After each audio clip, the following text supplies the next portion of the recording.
4 महीने की समय दी गई है। आप आराम से 4 महीने के अंदर जब भी आपको सूटेबल होता है आप नोट एक्सचेंज करिए। ऐसा नहीं कि आप तुरंत आज ही जाए कल ही जाए, मतलब आज मतलब कल से शुरू हो रहा है। ये नहीं कि आप मतलब तुरंत बैंक में जाके रश करें और इसको करें, आराम से करिए, टेक योर टाइम। 4 महीने हैं, by September 30th please exchange it, and time is given up to September 30th so that it is taken seriously, because otherwise if you leave it open-ended then it becomes a kind of a endless process. You have also raised the question after 30th September, yes. What? Now we expect most of the notes to come back. That is our expectation at this stage. We will see how much notes come back, and as we approach 30th we will decide, at that stage. And the legal tender character, we have said that it continues. We have not said that, this will happen or that will happen.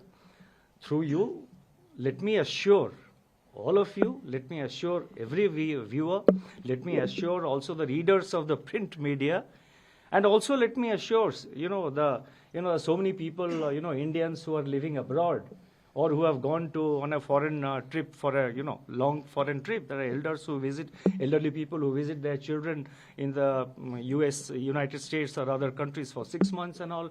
There are many Indian youngsters with H-1B visa who are working in the US and other places. There are many Indians who live abroad.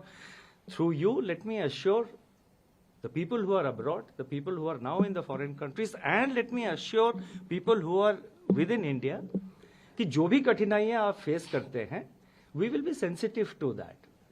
Whatever difficulties or whatever representations we come across, it will be our endeavor to address the difficulties of the people and to complete the entire process in a smooth manner. So इसीलिए चिंता की कोई कारण नहीं है, आप आराम से एक्सचेंज करिए नोट। आपका जितना कोई भी कंप्लेंट हो, कोई भी डिफिकल्टी कठिनाइयां हो, तो हम बैंकों के थ्रू या डायरेक्टली हम तो उसको मॉनिटर कर रहे हैं। जितना इस टाइप का प्रॉब्लम आएगा उसको हम एड्रेस करेंगे। इसमें 30 सितंबर के बाद वाली बात हिंदी में बता दीजिए सर। 30 सितंबर वाली बात आप हिंदी में बता दीजिए सर। नहीं आप सर देखिए मैं आता हूँ। नहीं सुनिए आप 1 by 1 करिए ना। मैं पहले आप एक बार state that it will not be banned. Sir एक मिनट सर, आप हिंदी में सितंबर 30 करने की बात कर रहे हैं, एक तरफ लीगल टेंडर रहेगा। नहीं मैंने सुन लिया, आपका क्वेश्चन सुन लिया, मैं अभी उत्तर देता हूँ, लेकिन एक एक करके पूछिए ना। अगर 4 लोग पूछेंगे तो मैं स्टेटमेंट जो आपने सितंबर 30 के बाद क्या होगा लोगों को September 30th का एक हमने टाइम इसीलिए स्पेसिफाई किया है ताकि हमने जो ये अनाउंसमेंट किया है उसको सीरियसली लिया जाए। आप किसी भी एक्सरसाइज में, किसी भी प्रोसेस में अगर आप एक डेट नहीं देते हैं तो और उसको ओपन एंडेड ऐसे ही खुला छोड़ देते हैं तो सीरियसली नहीं लिया जाता है। इसीलिए हमने ये डेट दिया है कि 30 सितंबर तक आप रिटर्न करिए। 4 महीने की समय है, कोई जल्दबाजी की जरूरत नहीं है। आराम से आपको जब भी टाइम हो आप नेक्स्ट September 30th तक आप आराम से आके उसको एक्सचेंज करिए या अमाउंट अपने अकाउंट में, खाता में डिपॉजिट कर दीजिए। तो इसीलिए चिंता की कोई कारण नहीं है। और जितना डिफिकल्टीज हो या जितना रिप्रेजेंटेशंस हो, मतलब जैसे कि मैंने कहा कुछ लोग फॉरेन कंट्रीज में रहते हैं, कुछ लोग फॉरेन ट्रैवल पे गए हैं, उन सब का जितने कठिनाइयां हैं, जितना डिफिकल्टीज है, वो हम सब स्टडी करके उसके कुछ हल निकालेंगे ज़रूर, ये मेरा आश्वासन है। और मैं सबको अश्योर करना चाहता हूँ कि कोई मतलब कंसर्न की बात नहीं है। आरबीआई के जो करेंसी मैनेजमेंट ऑपरेशंस है ये इसका एक हिस्सा है। अगर 3,62,000 करोड़ रुपए 30 सितंबर तक, देखिए मैं तो देखिए मैंने आप एक रुक रहिए। अब 5 क्वेश्चन का तो एक ही आया। Laxman please look, I will answer each and every question. Sir, I will start here. I will go round. So therefore, please have patience. Sir अगर सवाल ये है कि एक तरफ आप कह रहे हैं करेंसी सर्कुलेशन से विड्रॉ कर रहे हैं, दूसरी तरफ आप कह रहे हैं कि लीगल टेंडर रहेगा। लोग ये कह रहे हैं कि जब सर्कुलेशन से विड्रॉ कर रहे हैं हम उससे खरीदारी कर नहीं सकते, तो लीगल टेंडर रहने का मतलब क्या होगा? Can I just add to that, sir? नहीं खरीदारी क्यों नहीं कर सकते हैं? No, but then others will. Yes, please. So what is happening, sir? No, I have read the newspapers. हम भी न्यूज़पेपर पढ़ते हैं, हम भी टेलीविजन देखते हैं। आप ऐसे रुकिए आप। अब दुकानों में अगर कोई एक्सेप्ट, वैसे मैं आपको एक बात बताऊं, पहले से भी कई छोटे छोटे दुकान में 2000 के रुपया के नोट एक्सेप्ट नहीं करते थे। ये कोई नई बात नहीं, कल से शायद बढ़ गया है कुछ।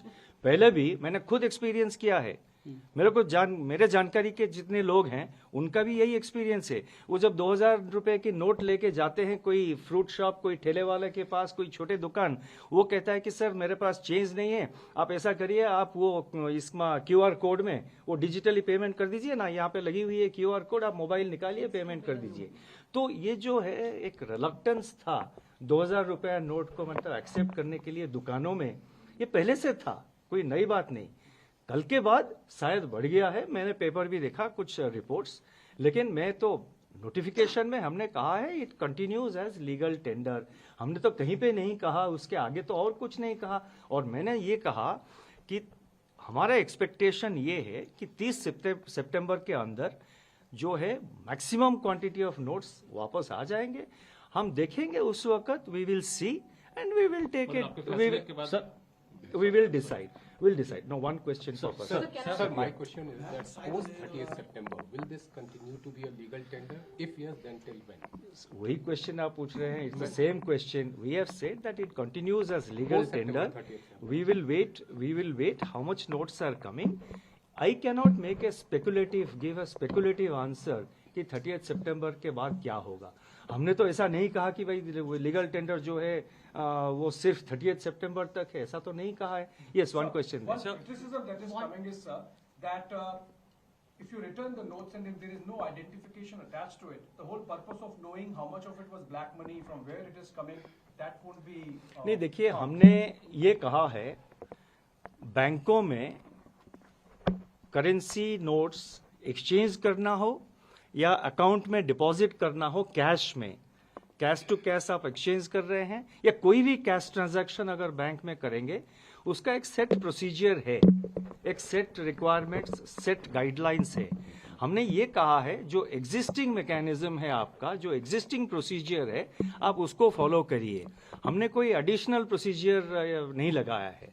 जो एग्जिस्टिंग प्रोसीजर है, जो यूजुअल प्रोसीजर है बैंक में कैश डिपॉजिट का या कोई अदर कैश ट्रांजैक्शन, आप मान लीजिए आप जा रहे हैं एक कैश पेमेंट करके एक डीडी खरीद रहे हैं या कैश डिपॉजिट एक्सेसिवली आप कर रहे हैं, मतलब जैसे कि 50,000 इनकम टैक्स रूल एक है, आपको पता होगा, 50,000 के ऊपर अगर आप कोई कैश ट्रांजैक्शन करेंगे तो आपको पैन कार्ड डिटेल्स प्रोड्यूस करना पड़ेगा। तो जो एग्जिस्टिंग रूल है वो तो अप्लाई करेंगे।